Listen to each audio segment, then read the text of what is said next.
ayo ini anak-anak sudah Islam semua, bagaimana nanti kalau jenengan meninggal, kalau bapak ibu meninggal gimana cara mendoakan, kata Ustadz nanti tidak sampai dan sebagainya doanya.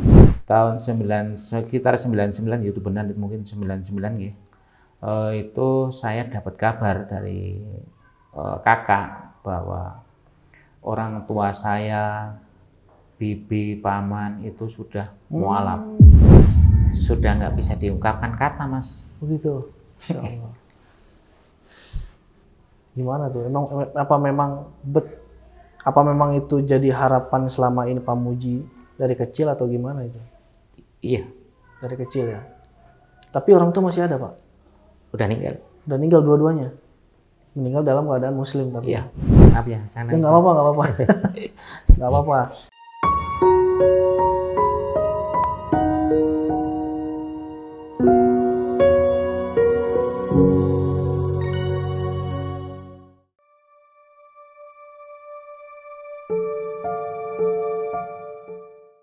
Assalamualaikum warahmatullahi wabarakatuh. Waalaikumsalam. Sahabat wakaf dimanapun Anda berada, sekarang saya sedang berada di Pedukuhan Suren di Kulon Progo ya.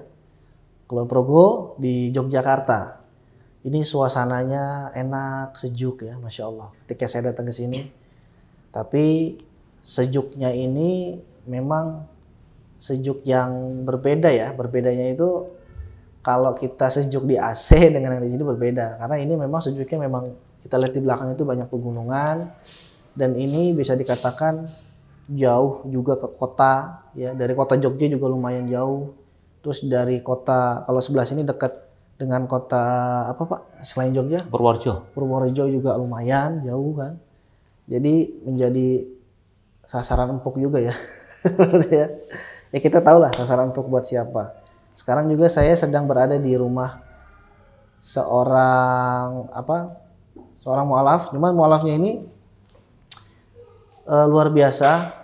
Sejak kecil beliau ini sudah bisa berpikir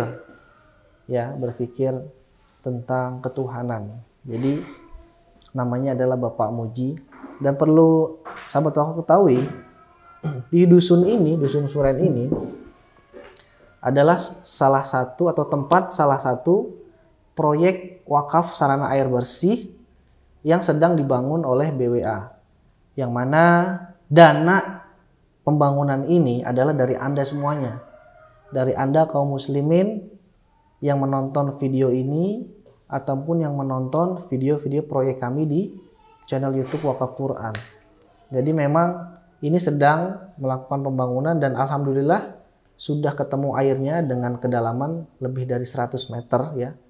Alhamdulillah di sini, karena mau tidak mau kita harus punya sumber air.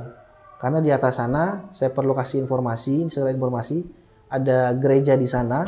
Hanya saja ada gereja di sana dan gereja di sana ada punya sumur bor juga. Namun keterangan dari warga di sini bahwa gereja tersebut tidak dibagikan atau sumur bor airnya itu tidak dibagikan ke warga. Dan insya Allah ini sumber mata air di sini atau sumur bor yang sedang kita bor ini kita akan bagikan ke seluruh warga di dusun Suren, yang mana terdiri dari muslim dan non muslim. Kalau non muslimnya di sini adalah Katolik. Jadi biar semua itu bisa merasakan apa yang namanya air bersih dengan mudah. Jadi mudah-mudahan ini proyek Anda semuanya, uangnya donasi dari Anda semuanya, dan ini milik semuanya ya. Dari Anda, kemudian oleh Anda, dan untuk Anda. Begitu ya. Jadi memang luar biasa di sini. Dan sekarang saya sedang bersama Bapak Muji. Beliau sudah lama tinggal di sini, memang orang asli sini ya Pak ya. Asli di sini di Pedukuhan Suren. Assalamualaikum Pak Muji. Waalaikumsalam warahmatullahi wabarakatuh. Sehat Pak Muji ya? Alhamdulillah. Luar biasa. Ini tempatnya enak Pak Muji. Sejuk pegunungan. Ya? Sini kalau boleh tahu berapa derajat di sini kalau paling dingin? 15 derajat. Kalau suhu AC di ruangan saya itu paling dingin itu 22 derajat. 22 derajat. Di sini 15 derajat. Sini tanpa AC 15 derajat. Tapi memang saya akui ini menjadi tempat apa ya, tempat yang enak dan juga tempat sasaran empuk juga ya. Kayaknya. Ya Pak Muji, kita pengen tahu gimana ya perjalanan Pak Muji itu yang tadinya Katolik ya, kemudian bisa sekarang yakin penuh dengan Islam. Nah ini kita pengen ceritanya itu yang luar biasa tanpa ditambahkan, tanpa dikurangi gitu kan. Karena saya yakin dari cerita Pak Muji yang tadi kita obrolkan sebentar, itu patut diketahui oleh seluruh pemirsa yang ada di Wakaf TV. Gimana Pak Muji, silahkan. Alhamdulillah. Assalamualaikum warahmatullahi wabarakatuh. Waalaikumsalam. Sedikit saya bercerita untuk kisah mualaf yang saya alami, berawal dari keluarga keluarga saya keluarga non muslim. Cuma dari keluarga non-muslim itu sudah ada perbedaan dari kecil, saya nggak tahu kalau kecil. Soalnya kakek Islam, kakek Islam, terus bapak kok Katolik, terus mama bibi juga Katolik, itu saya nggak tahu. Karena itu awalnya dari kecil. Nah, dari apa ya, pertentangan batin, kenapa kok keluarga bisa berbeda agama, itu kan menjadi ketidaknyamanan kita dalam hati. Waktu itu kan namanya masih kecil kan, kita nggak tahu ya, kita nggak tahu itu kok kenapa bisa beda. Sebenarnya nggak nyaman Mas kalau namanya perbedaan itu, nggak nyaman, tapi mau nggak mau kita harus alami. Nah, siklusnya waktu, berjalannya waktu sampai saya kelas 4 SD, kebetulan saya satu keluarga itu berempat kakak-kakak bertiga itu perempuan semua, saya sendiri laki-laki, dan orang tua itu Katolik, saya ikut Katolik, dan kakak-kakak yang perempuan saya itu Islam semua. Nah, itulah terjadi sedikit perbedaan. Kenapa kok bisa beda? Nah, itu kan jadi pertentangan batin saya. Setelah saya cerita-cerita, ambil cerita dari kakak perempuan itu, mereka itu bisa Islam, bisa kekeh kuat itu karena didikan dari nenek, nenek yang kebetulan masih waktu itu masih Islam ya, alhamdulillah, sampai detik terakhir kakek nenek juga masih Islam. Nah, dari perjalanan waktu yang saya alami itu dari kelas 1 SD sampai kelas 4 SD itu saya masih ke gereja sama orang tua. Saya kecil, kalau kecil kan saya masih ingat Pak, masih dibopong sama bapak. Dulu pakai lilin kan belum ada listrik. Nah, itu perjalanan religi ke gereja seperti itu. Tapi yang jadi pertentangan batin saya, kenapa saya kok nggak nyaman beribadah di gereja, diajak ke gereja sama ibu, sama bapak. Nah, disitulah menjadi awal pertentangan batin yang ingin saya pelajari. Kenapa kok agama bisa berbeda dan sebagainya. Nah, di suatu saat saya bertanya sama kakak perempuan saya, itu waktu kelas 3-4 SD lah, kenapa kok kamu nggak usah ke gereja lah, kamu ikut saja ke Islam, ngaji yuk, seperti itu.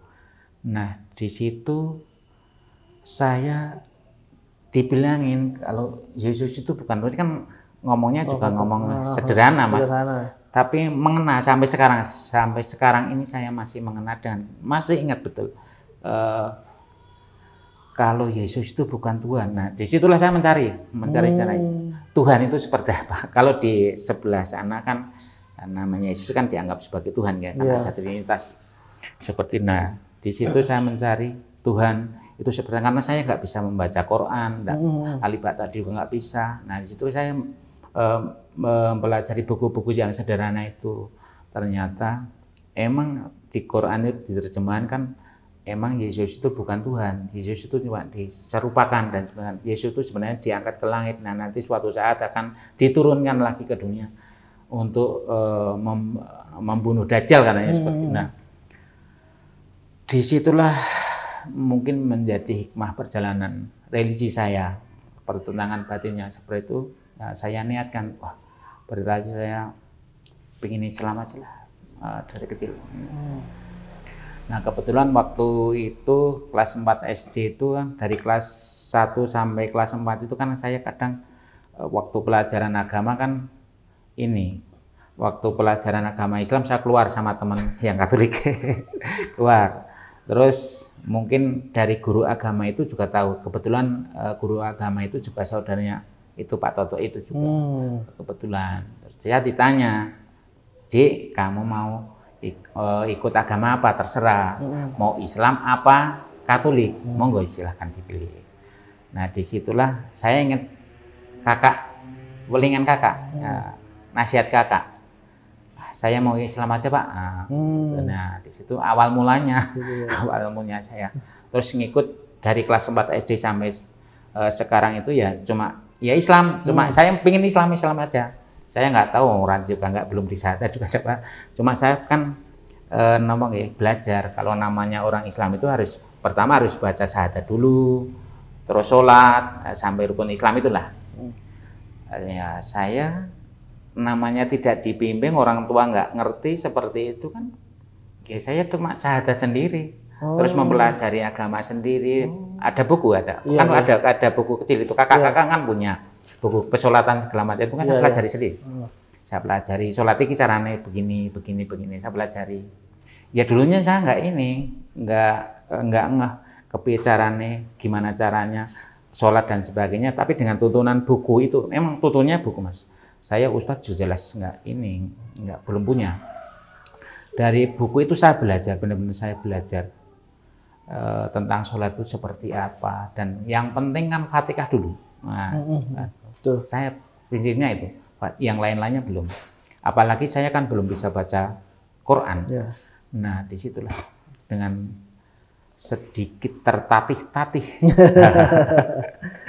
saya belajar untuk sholat. Tapi sholatnya juga belum bisa ini Mas, belum bisa karena saya terutama dari keluarga non bukan makanya orang tua kan nggak ngerti juga tentang Islam. Nah situlah saya terus memantapkan diri tetap jadi Islam. Nah sampai itu perjalannya waktu saya lulus SD, SMP itu lulus tahun 86. Terus SMA lulus 93, dari lulus SMA 92 itu saya terus merantau ke Tangerang. Merantau ke Tangerang kurang lebih 7 tahun. Nah di situ kan meskipun merantau juga cukup lama.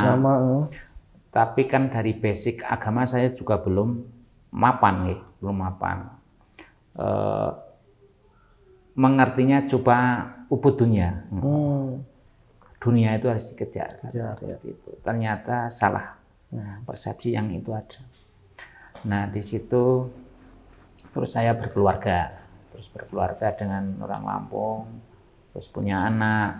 Di tahun 97, 98 saya punya anak satu perempuan, laki-laki.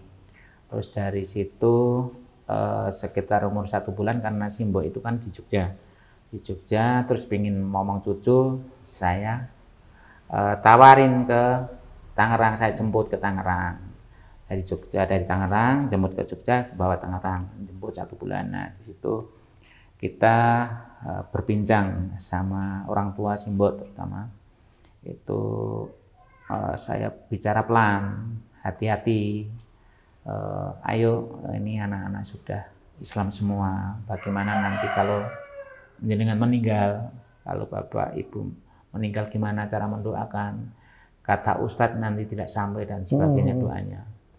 Nah di situ mungkin jadi perenungan Simbo saya, ibu saya itu. Terus pulang habis ngomong sekitar 1 bulan itu pulang pada tahun pulang sebulan, terus tahun sekitar 99 itu benar mungkin 99 ya. Itu saya dapat kabar dari kakak bahwa orang tua saya, bibi, paman itu sudah mualaf. Saya ingat betul, saya dapat surat itu dari kakak bulan Agustus pokoknya. Mungkin Agustus tahun 99. Itu ingat betul. Nah, begitu terharunya saya kalau orang tua sudah menjadi Islam, dan alhamdulillah meskipun secara keseluruhan belum mempelajari sepenuhnya tentang Islam, tapi dengan niat tekad itu alhamdulillah orang tua sudah mualaf tahun 99 begitu Mas. Masya Allah. Jadi Pak Muji ini dari kecil itu sudah berpikir ya sebenarnya. Nggih, berpikir. Ada kegundahan juga ya kok. Gundah. Memang kalau boleh tahu ininya kegundahannya itu kalau bisa digambarkan itu seperti apa? Apakah kan waktu itu kan Pak Muji kan juga sering ke gereja waktu kecil itu kan. Nah yang bikin seorang Pak Muji kecil waktu itu tuh kegundahannya tuh apa gitu? Ketidaknyamanan dalam ibadah, Mas. Contohnya gimana tuh? Kalau ibadah di sana itu kan kadang sekedar duduk, mungkin nyanyi, mungkin nyanyi firman Tuhan lah mungkin seperti itu. Terus saya dalam hati kecil itu ibadah kok seperti ini, seperti itu. Itu emang terjadi gejolak batin waktu itu. Tapi karena kita juga masih kecil kan nggak bisa mengeluarkan dengan kata-kata yang bagus, apalagi dengan orang tua yang kita masih ngikut orang tua, kita makan orang tua, kan tidak mau melukai hati orang tua kan. Nah seperti itu. Terus kenapa kok ini orang tua Katolik, kenapa kok kakek Islam? Nah, itu kenapa tuh? Itulah yang jadi pertentangan sebenarnya. Saya pingin benar-benar, makanya saya sampai sekarang itu benar-benar pingin belajar Islam itu apa sih sebenarnya. Kenapa kok bisa berbeda-beda. Nah, itu. Tapi kan kalau di Kristen atau Katolik ya, itu kan ibadahnya kan cuma seminggu sekali, gitu kan enak gitu daripada Islam kan yang setiap hari gitu. Saya itu bukan ini ya Mas, bukan orang yang baik juga bukan, soleh juga enggak lah. Kita bisa membedakan namanya kebahagiaan itu ada di hati Mas. Jadi nggak bisa ditukar dengan harta apapun, dengan penampilan apapun, dengan enak apapun. Orang kalau sudah di hati itu nanti tidak nyaman, dalam hati tidak nyaman dalam melakukan aktivitas, nanti hasil juga tidak akan bagus. Nah itu kan jadi namanya pedoman saya. Jadi motivasi saya, ya. Motivasi saya harus belajar agama. Nah, makanya saya juga mempelajari Al-Quran saya belajar. Alhamdulillah kan untuk baca Al-Quran saya, insya Allah sudah bisa. Sudah bisa membaca hati. Terus teman-teman sekeliling juga Islam. Saya belajar dari teman-teman itu banyak semangat. Nah di situ yang menjadi motivasi saya. Saya harus belajar Islam dan kemarin dari yang agama itu, yang Nasrani juga, saya juga masih punya bukunya Mas, jadi saya pelajari. Jadi saya pelajari, semua saya pelajari. Tapi karena yang penting kan Islam itu harus belajar ketauhidannya dulu. Betul. Tuhan itu apa? Tuhan itu esa kan seperti itu. Betul. Nah, itu harus kita pelajari. Iya. Berarti kalau dari waktu itu kan kakak ngebisikin tentang apa? Kalau Yesus itu bukan Tuhan. Yesus itu bukan Tuhan. Saya ingat benar sampai sekarang. Tapi kakak masih tinggal di mana sekarang? Tinggal di lain desa. Lain desa. Tapi masih kecamatannya sama ya? Masih sama. Kakaknya udah berkeluarga pastinya kan? Sudah keluar semua. Tapi memang waktu itu kan orang tuanya kan Katolik ya kan? Iya. Terus kakak udah Islam duluan berarti ya? Iya, Islam duluan. Waktu itu kakak itu umur berapa itu waktu ngebisikin itu? Kalau saya SMP kali ya? SMP ya kan, selisih 6 tahun sama saya. Kan saya punya kakak udah meninggal terus kakaknya yang satu sebelah itu. Selisih 6 tahun. Berarti kakaknya itu langsung udah lama Muslim atau Katolik dulu dia? Lama Muslim. Kalau kakak itu nggak mau, benar-benar nggak mau diajak gereja itu memang nggak mau. Enggak. Iya. Cuma saya kan kebetulan saya sepantaran saya itu laki-laki semua Mas. Tukang mainnya itu. Jadi saya ngikut aja seperti itu. Ceritanya seperti itu dulu. Iya. Berarti dari ketika Pak Muji itu memutuskan untuk masuk Islam itu, respon orang tua waktu itu gimana tuh? Ya diam. Diam aja? Diam aja. Diam. Nggak ada komentar apa-apa? Tidak ada komentar. Berarti dibolehkan berarti? Ya dibolehkan. Kan kakak sudah Islam toh. Islam. Ya. Dibolehkan. Tetap dibolehkan kalau emang saya pelajari itu kalau dari orang tua emang kesananya itu dulu kan emang basic-basicnya tetap Islam Thomas. Itu terus ada cerita dari tahun 65 ada Gestapo dan sebagainya ditarik supaya aman intinya seperti itu. Nah ikut itu. Nah setelah kita pelajari, setelah kita dengar cerita dan sebagainya bahwa mereka-mereka yang masuk ke sana ke Nasrani itu dulu waktu ya saya nggak tahu tahun 65 nih itu karena ada gerakan Gestapo dan PIN aman dan terutama dari orang tua itu dari sisi ekonomi emang ya kurang, dari sisi pendidikan juga kurang, itu faktor utama. Nah, di lingkungan Pak Rajo Suren khususnya, namanya Suren itu kan jadi basisnya, basis tempat ibadah juga mereka. Itu karena itu, orang-orang itu karena sisi sumber dayanya emang belum mencukupi waktu itu. Nah, itu. Baik, luar biasa. Kalau di sini kan berarti kan kita minoritas ya bisa dikatakan ya sekarang. Ya. Oh dulu? Dulu iya. Dulu. Kalau sekarang udah? Insya Allah udah lebih banyak gitu ya? 70% sudah. Masya Allah. Iya. Pengembangannya luar biasa ya luar dari biasa. Tahun 90 sampai sekarang ya? Iya. Ini gimana ya? Kalau kita hidup di daerah yang memang minoritas itu kan ya kudu hati-hati lah ya. Iya. Karena pasti kan misionaris itu kan selalu melancarkan aksinya gitu kan. Tapi di sini juga sering ada ini misi-misi dari misionaris gitu. Kalau sekarang saya cuma lihat dari depan ya, belakangnya saya nggak tahu. Kayaknya yang tampak lah, yang tampak. Yang tampak itu masih. Cuma kita kan dalamnya seperti nggak apa, saya nggak tahu. Soalnya karena ada info juga kan kalau info nggak valid kita nggak tahunnya fitnah toh. Itu ada dana dari gelontoran dari luar negeri dan sebagainya itu katanya. Dan itu pembangunan fisik dan sebagainya memang yo lumayan luar biasa. Nah kalau misalkan gini, tadi kan Pak Muji itu katakan kegelisahan tentang cara ibadah gitu.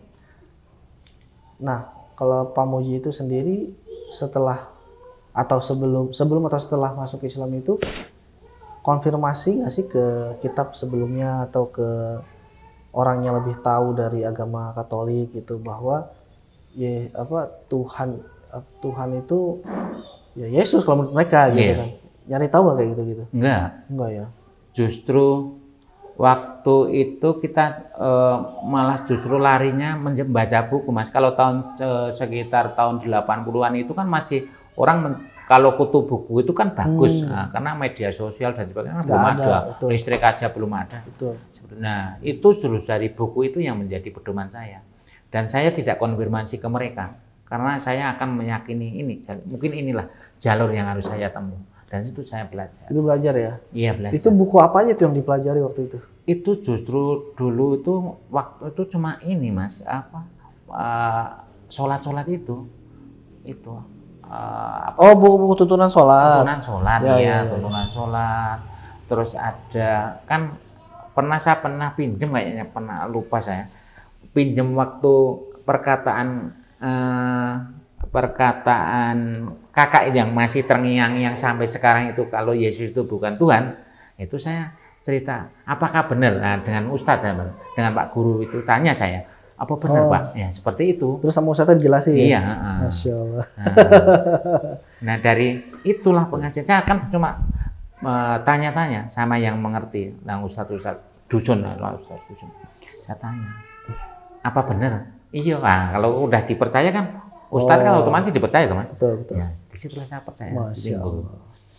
Kemudian kan tadi kan ketika Pak Muji di Tangerang ya, itu kan punya anak kecil, terus simbok kan ke Tangerang ya kan, untuk ngelihat cucunya. Terus itu ketika pulang, Mboknya itu kan tadi katanya kan langsung dapat kabar langsung jadi masuk Islam tuh orang tua, ya kan?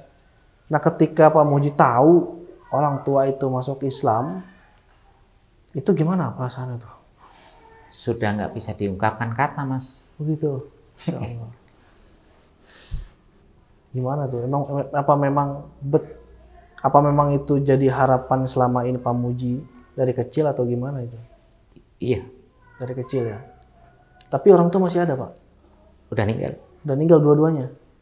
Meninggal dalam keadaan muslim tapi. Iya. Dari pas orang tua masuk Islam sampai meninggal itu ada berapa tahun? Kalau ibu itu barusan meninggal, Mas. Oh, barusan meninggal. 2 Januari tadi kemarin. Kemarin. Iya. Oh. Kalau orang tua itu berapa ya?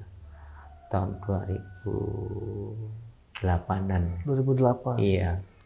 2008-an. Maaf ya, saya Ya, nggak apa-apa. Nggak apa-apa. Berarti 2008 ke 2023 yang ibu ya? Iya. Kalau yang bapak meninggalnya? 2008. Oh, 2008. 2008 itu bapak meninggal. Berarti masuk Islamnya waktu itu tahun 99. 99 ya? 99 berarti 99 ke 2008 ya? berarti 9 tahunan 9 ya. tahun. 9 tahun ya. 9 tahunan. 9 tahun. Karena Iya. waktu itu kan memang Pak Muji sama ibu sama bapak Iya. setelah Pak Muji masuk Islam itu kan hidup dengan perbedaan ya. Iya. Ibu bapak ke gereja, Pak Muji ke masjid, Iya. gitu kan. Pasti kan rasanya kayak Nggak enak, Mas. nggak enak maksudnya kan. Situasi seperti itu kalau di keluarga nggak enak. Betul. Apalagi pas menjelang mau puasa dan sebagainya itu kan nggak enak. Kita mau puasa, sisi lain orang tua belum bisa mengerti puasa itu apa, bagaimana tuntunan puasa dan sebagainya. Apalagi orang tua lagi ya, Iya. udah tua gitu maksudnya. Bagaimanapun juga orang tua harus dihormati, Mas. Iya. Seperti itu. Nah waktu itu Pak Muji sempat nanya nggak, apa yang bikin orang tua itu mau masuk Islam waktu itu? Tuntutan kita ke anak. Oh, tuntunan anak ke orang tua. Termasuk kita kan kakak-kakak itu perempuan semua. Iya. Otomatis kalau umpamanya mau menasihati bapak sama si Bo, itu kan nggak berani. Iya. Nah, saya sebagai laki-laki satu-satunya yang diharapkan oleh kakak-kakak itu sebenarnya di belakang layar kan ngomong begitu. Iya. Kamu kan laki-laki, besok kamu yang harus jadi imamnya nanti. Nah, di situ kan saya memikul tanggung jawab untuk mengislamkan orang tua. Meskipun ada sedikit mungkin paksaan mungkin awal-awalnya untuk simbok dan bapak. Iya. Tapi kan demi sayangnya saya dengan simbok dan bapak ya harus saya lakukan seperti itu. Karena itu kan jalan memang harus lurus yang harus ditempuh. Meskipun nanti secara duniawi mungkin ada tekanan, ada sakit dan sebagainya itu udah resiko. Iya. Tapi nanti kan kita yang akan kita cari itulah kebahagiaan hakiki untuk seluruh keluarga. Bagaimana kita sebagai seorang laki-laki harus bertanggung terhadap keluarga, harus membimbing dan sebagainya. Kayak gitu ya. Masya Allah. Luar biasa, berarti memang insya Allah Pak Muji ini salah satu anak yang soleh. Dan orang tuanya sekarang sudah tenang, ya. Dalam keadaan muslim, itu yang kita harapkan. Nah kalau Pak Muji sendiri sekarang, berarti kan semua keluarga udah muslim ya? Muslim, sudah. Harapannya gimana Pak Muji dengan keislaman Pak Muji ke depan? Dengan keislaman ini, ya alhamdulillah kita udah syukuri nggih. Dengan apa yang saya peroleh, ilmu, mungkin harta benda dan sebagainya, saya ingin berjuang untuk umat. Termasuk inilah pengeboran sumur bor yang ada di dusun Duren mungkin adalah sebagai bakti saya secara pribadi untuk masyarakat. Meskipun mungkin tidak ternilai secara materi mungkin tapi inilah sebagai wujud kecil pengabdian saya ke masyarakat seperti itu. Dan seperti itu. Oke. Berarti kan ini kan proyek wakaf air bersih ini itu kan ngebor air ya? Iya. Ngebor air itu kedalaman berapa? 120 untuk perencanaan. Perencanaannya kan. Tapi udah ada airnya sekarang nih. Insya Allah udah. Sudah ada. Nanti insya Allah akan dapat semua warga di sini ya. Insya Allah. 90-an kakak kalau nggak salah ya. Sekitar 90-an kakak bisa dapat. Itu kalau boleh tahu yang ngebornya itu Apa di tanah desa, di tanah warga, atau di tanah siapa itu? Alhamdulillah, tanah itu tanah saya pribadi, Mas. Oh, tanah itu? Iya, ceritanya gini, waktu bapak saya itu mualaf, itu tanah itu mau diwakafkan jadi masjid, Mas. Oke. Jadi masjid. Tapi kondisi lingkungan itu tidak memungkinkan karena air nggak ada. Nah, warga tidak bisa meloloskan untuk jadi masjid. Nah, masjidnya pindah. Tapi di kemudian hari, alhamdulillah, air ini tanah yang mau diwakafkan bapak itu malah justru ada punya air untuk membakar masjid, termasuk masjid-masjid. Nanti itu seperti itu. Oh, berarti memang dari awal sudah mau diwakafkan? Iya, dari awal itu memang bapak udah mau mewakafkan untuk masjid, untuk berdirinya masjid. Cuma kendalanya ke air waktu itu. Itu tahun berapa, Pak? Sekitar 2000-an lah, 2000-an ya? 2000. Oke, 2000 itu sama bapak almarhum pengen diwakafin untuk masjid. Iya. Kemudian nggak jadi. Nggak jadi karena nggak ada air. Berarti ini tanahnya hak miliknya Pak Muji. Iya. Diwakafin lagi? Iya, nanti saya wakafin untuk sumur bor itu. Masya Allah. Berarti nanti wakafnya ini untuk orang tua? Apa gimana, Pak Muji, atau gimana? Mungkin untuk semua keluarga. Semua keluarga ya? Masya Allah. Allah. Berarti cita-citanya Bapak ini terkabul ya? Meskipun beda alur. Justru malah ini lebih apa ya? Ini kan kebutuhan dasar ya, Pak ya? Ya? Kebutuhan dasar. Jadi kan kalau orang itu manusia, hewan, tumbuhan, kalau nggak ada air kan nggak bisa hidup. Nggak bisa hidup. Jadi justru malah lebih banyak pahalanya, insya Allah. Insya Allah. Karena kan setiap air yang mengalir di pipa-pipa rumah-rumah warga ke masjid, itu kan jadi aliran pahala juga, gitu kan. Dan mudah-mudahan ini bisa menerangkan kubur orang tua ya, kedua orang tua ya, Masya Allah. Ini luar biasa sebenarnya sih. Jadi nggak apa ya, jarang kisah kayak gini lah. Ya kan? Mungkin cuma di sini ketemunya. Makanya. Ini sehingga saya bersyukur ke sini, alhamdulillah bisa diterima dengan baik oleh Bapak Muji.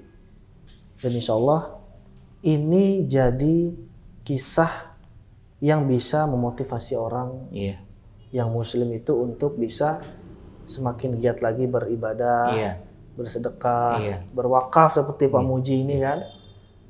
Dan bagi yang non-Muslim bisa jadi wasilah hidayah. Pintu masuk ke dalam kebenaran. Terima kasih Pak Muji atas ceritanya. Mudah-mudahan Pak Muji selalu sehat. Amin. Keluarganya selalu diberikan kesehatan juga. Amin. Usahanya lancar, rezekinya lancar. Amin. Semuanya pokoknya lancar. Terus wakafnya itu tadi, sumur tadi yang paling luar biasa itu. Itu tabungan akhirat itu sebenarnya. Terima kasih Pak Muji.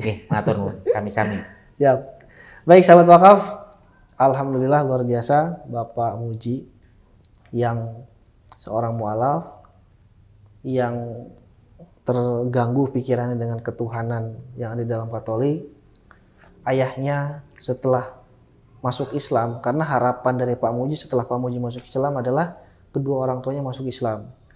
Dan alhamdulillah atas izin Allah Subhanahu wa taala, akhirnya tahun 99 orang tua atau kedua orang tua Pak Muji masuk Islam. Setelah masuk Islam tahun 2000-an, orang tuanya langsung ingin mewakafkan sebidang tanah untuk masjid. Namun ternyata tidak bisa dibuat masjid dan tidak jadi diwakafkan karena di sana tidak ada airnya. Dan sekarang di tahun 2023 sampai 2024 ini, tanah yang tadinya pengen diwakafkan untuk masjid akhirnya berhasil diwakafkan kembali oleh Pak Muji dan dihadiahkan untuk seluruh keluarganya Pak Muji termasuk kedua orang tuanya yang akan dibangun dan sudah dibor sekitar 100 meter dalamnya untuk sumber air bagi 90-an lebih kepala keluarga warga di dusun Suren ini. Luar biasa tadi kisahnya. Bagi sahabat wakaf, jika memang konten ini bagus, bermanfaat, silahkan share sebanyak-banyaknya, like, komen, dan juga subscribe channel ini agar kami semakin lebih kreatif lagi. Assalamualaikum warahmatullahi wabarakatuh. Waalaikumsalam.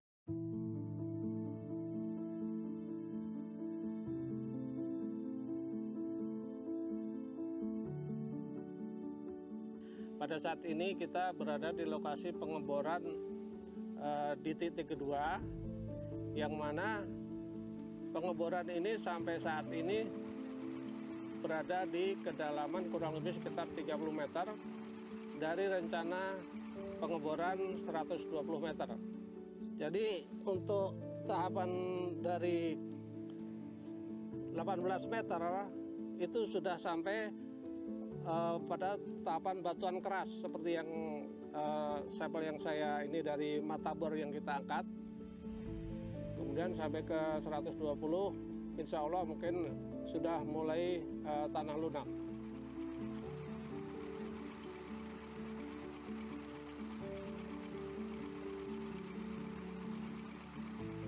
Kita sudah mulai membangun bak tampung dengan kapasitas kurang lebih sekitar 20 kubik, yang mana tahapan pekerjaan saat ini itu begesting ataupun dinding bata sudah terpasang full, kemudian plaster sudah 75% selesai, dan bagian dalam untuk pembesian sudah kita selesaikan, dan pengecoran lantai baru saja kita kerjakan.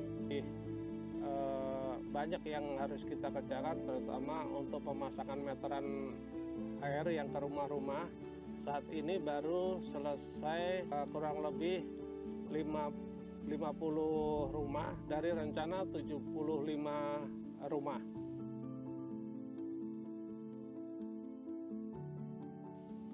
Kami mengharapkan dukungan dari para wakif agar pelaksanaan pekerjaan ini segera dapat terrealisasi dan air bersih segera dapat dimanfaatkan oleh warga Dukuh Suren.